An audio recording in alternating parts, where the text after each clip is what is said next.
Good morning, student. Now we will discuss about the PCR, that is the polymerase chain reaction. This is the most important question from the exam point of view.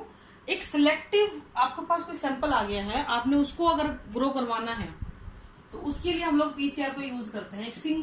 एक आपको DNA का piece मिला, single standard नहीं, CNA का एक sample मिला है, आपको उसको एम्पलीफाई करवाना है. तो इस चीज के पीछे, ये पीसीआर के पीछे जो हमारा मेन ऑब्जेक्टिव है ना, वो यही है कि अगर आपको एक छोटा सैंपल साइज मिल रहा है किसी डीएनए का, तो और आपको उसके मल्टीपल कॉपीज चाहिए होती हैं, तो आप लोग क्या करते हो, उसको एम्पलीफाई करवा के नंबर ऑफ डीएनए फॉर्म कर सकते हो एज सच. तो इसके लिए बेसिकली हम लोग क्या करवाते हैं, डेलिबरेट रेप्लिकेशन प्रोसेस इसको हम बोल सकते हैं. अपनी मर्जी से हम लोग इस डीएनए के टुकड़े को क्या करवाते हैं, रेप्लिकेट करवाते हैं. इसके अंदर क्या होता है बेटा, बहुत सी चीजों का यूज होता है. तो हम लोग इसकी जो चेकलिस्ट बना लेते हैं कि किन किन चीजों का हमें यहाँ पे यूज होगा. तो हमारे पास एक टेम्पलेट स्टैंड होना यहाँ पे बहुत जरूरी होता है. यहाँ पे हमारे पास एक प्राइमर होना बहुत जरूरी होता है. यहाँ पे आरएनए प्राइमर आपने पढ़ा हुआ है रेप्लिकेशन के अंदर. और यहाँ पे हमारे पास एक एंजाइम होना बहुत जरूरी होता है, जो यहाँ पे होता है डीएनए पॉलीमरेज एंजाइम. और ये डीएनए पॉलीमरेज एंजाइम जो होता है, इसका जो नाम होता है that is Taq polymerase. Taq polymerase क्यों रखा गया वो मैं आपको बताती हूँ. इसका ये नाम इसलिए रखा गया कि ये जिस बैक्टीरिया से आपको मिलता है उसका जो नाम है दैट इज थर्मस एक्वेटिकस. और ये एंजाइम जो होता है इतना हाईली रेसिस्टेंट होता है, ये 90 डिग्री सेंटीग्रेड तक के टेम्परेचर को भी इजीली बियर कर जाता है. तो इस तरीके से हम लोग कोई भी एक डीएनए के, डबल स्ट्रैंडेड डीएनए के मल्टीपल बिलियंस ऑफ कॉपीज बना सकते हैं बाय यूजिंग दिस टेक्निक. तो टी का थर्मस का टी ले लिया और एक्यू का एक्वस ले लिया, तो थर्मस एक्वाटिकस. इस बैक्टीरिया के अंदर ये एंजाइम मिल रहा था जिसको हमने यहाँ पे यूज किया है, टैक पॉलीमरेज एंजाइम. तो ये दो चीजें आपको आवश्यकता पड़ती है, प्राइमर की आवश्यकता पड़ेगी डीएनए पॉलीमरेज एंजाइम की, और टेम्पलेट की आवश्यकता पड़ती है. अब हम बात करेंगे इसके स्टेप्स की, कौन कौन से स्टेप्स यहाँ पे होते हैं. यहाँ पे बेसिकली 3 स्टेप्स होते हैं. फर्स्ट डीनेचुरेशन, डीनेचुरेशन का स्टेप होगा. दूसरा स्टेप होता है आपका एनीलिंग.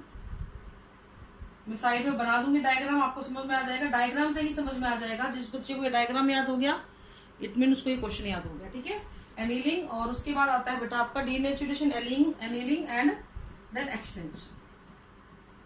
ठीक है, तो मैं इसको बना रही हूँ. फॉर एग्जाम्पल, आपको एक छोटा पीस ऑफ डीएनए मिला किसी भी जगह से. आपको ये अच्छे से पता है कि DNA is A double standard structure, double standard होता है. तो ये इस तरीके से आपको एक पीस ऑफ डीएनए मिल गया. ठीक है, अब सबसे पहले आप क्या करोगे, इस पीस ऑफ डीएनए को डीनेचर करोगे. किसी भी चीज को डीनेचर करने के लिए यू नीड हीट. तो आप यहाँ पे टेम्परेचर देते हो अराउंड 90 टू 96 डिग्री का. 94 भी लिखा मिल सकता है, 95 भी लिखा मिल सकता है. तो ये हम लोग ये मान लेते हैं कि 90 से 96 के बीच का टेम्परेचर आप इसको दोगे, तो ये दोनों स्टैंड आपस में अलग हो जाएंगे. The region is the hydrogen bind between them will be break. ठीक है, तो क्या होगा, आपके ये दो स्टैंड अलग अलग हो जाएंगे. ओके, ये अलग हो गया, ये अलग हो गया, इधर से ये और इधर से ये फ्री हो गए. तो this process is known as denaturation. हो गया denaturation. And the next step हम लोग क्या करेंगे, यहाँ पे प्राइमर लगा देंगे. प्राइमर क्या होते हैं, ये और कुछ नहीं है, ओलिगोन्यूक्लियोटाइड का एक सीक्वेंस है. तो स्टार्ट करते हैं चेन को. आपको बस ये ध्यान रखना है, ये लगेंगे कहाँ, ये लगते हैं बेटा उन जगहों पे जिधर की तरफ से चेन स्टार्ट होनी है. As you all know, last chapter में हमने बहुत बार आपको बताया है, कोई भी नई चेन बनती है ये 5' से 3' डायरेक्शन में बनेगी. इसीलिए प्राइमर हमेशा कहाँ लगेगा, 3' एंड पे लगेगा. तो यहाँ पे आके आपका प्राइमर अटैच हो जाएगा, छोटा टुकड़ा एक प्राइमर यहाँ पे लग जाएगा. ठीक है, ये डायरेक्शन कौन सी हो जाएगी, 5' to 3'. इसकी ये डायरेक्शन हो जाएगी 5' to 3'. ओके, तो this step is known as annealing. इस स्टेप को हम लोग क्या बोल देंगे बेटा, एनीलिंग बोल देंगे. For this step we require temperature 40 to 60 degree centigrade. ठीक है, 40 से 60 डिग्री तक का टेम्परेचर आपको यहाँ पे चाहिए होता है. इन द नेक्स्ट स्टेप एक्सटेंशन, यहाँ पे आपको ये चलो प्राइमर मैंने यहाँ पे यहीं पे बना दिया मैंने डायग्राम, प्राइमर यही जोड़ दिया. In the next step we will do extension. तो एक्सटेंशन के लिए यहाँ पे टेम्परेचर अराउंड 90 डिग्री के आसपास चाहिए होता है, और आपको चाहिए होता है डीएनए पॉलीमरेज। कई बुक में आपको 70 डिग्री में लिखा हुआ मिल सकता है डीएनए पॉलीमरेज, और पॉलीमरेज यहाँ पे कौन सा है, टेक पॉलीमरेज है, थर्मस एक्वाटिकस। अब इसकी वजह से क्या होगा बेटा, आपके ये दोनों स्टैंड हैं जो अलग अलग हुए थे, इन पे एक नया स्टैंड बन जाएगा। तो आप देखिए 1 से 2 स्टैंड बन गए आपके। This process is known as extension. तो एक्सटेंड हो गया, यानी कि ये स्टैंड भी एक्सटेंड हो गया, ये स्टैंड भी एक्सटेंड हो गया, तो इस स्टेप को हम लोग बोल देते हैं एक्सटेंशन। तो इस प्रकार से आपको क्या होता है बेटा, सबसे पहले आपने स्टैंड को तोड़ा, कुछ नहीं करा, 2 स्टैंड को आपस में तोड़ दिया, उनको फिर एक प्राइमर लगा दिया, तो फिर उनसे क्या कर दिया, एक्सटेंशन कर दिया। लास्ट स्टेप ये इसका यही होता है। ये डायग्राम अगर आपको याद है, इट मीन आपको ये पूरा प्रोसीजर ही याद है।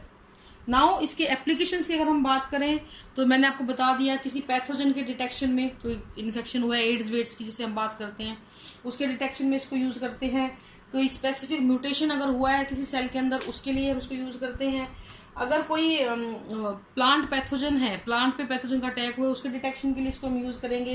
कोई पेरेंटल डिस्प्यूट है उसके लिए यूज करेंगे।